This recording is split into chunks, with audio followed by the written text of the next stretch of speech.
Tidak ada konstitusi yang dilanggar, Melki katanya. Sebenarnya apa sih kekhawatiran terbesar BEM UI bila Presiden terus memainkan perannya seperti ini, Melki?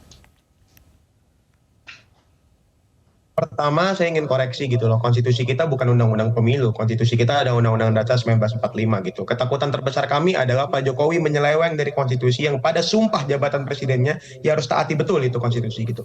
Pertama, kenapa gitu? Karena kita ada negara Indonesia ini negara republik, kedaulatan tertinggi berada di tangan rakyat, dan di konstitusi cara terang-terangan disampaikan bahwa negara kita ini negara yang demokratis, semuanya sesuai pilihan rakyat, ada hak asasi manusia, kebebasan berekspresi dan lain apa yang sebagainya dilanggar, gitu. Adit? Dan intinya Apa yang pada satu dilanggar? hal, ketika Pak Jokowi kemudian dengan terang-terangan menyampaikan mengendorse beberapa calon tertentu, beberapa calon wapres tertentu, kemudian menggunakan fasilitas negara untuk kemudian memulangkan salah seorang calon presiden kembali ke tempat asalnya, atau bahkan menggunakan fasilitas negara bernama Istana Negara untuk memanggil ketum-ketum parpol, ini kedaulatannya berada di mana gitu? Itu yang pertama yang kita ingin tanyakan gitu loh. Kenapa? Karena kita ini negara republik yang demokratis gitu loh. Ini kita bukan negara feodal.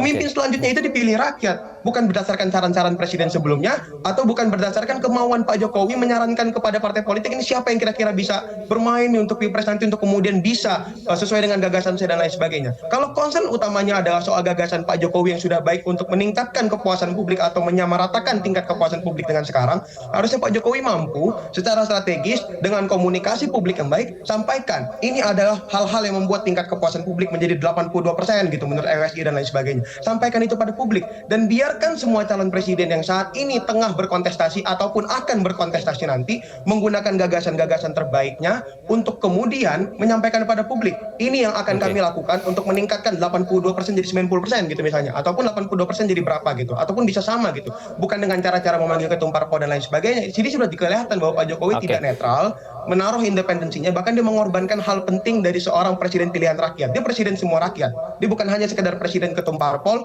bukan sekedar presiden orang-orang yang memilih dia, dan bukan sekedar presiden orang-orang yang kemudian bergabung dengan partai politik koalisinya. Dia harus mampu menyamaratakan independensinya. Jangan dikorbankan.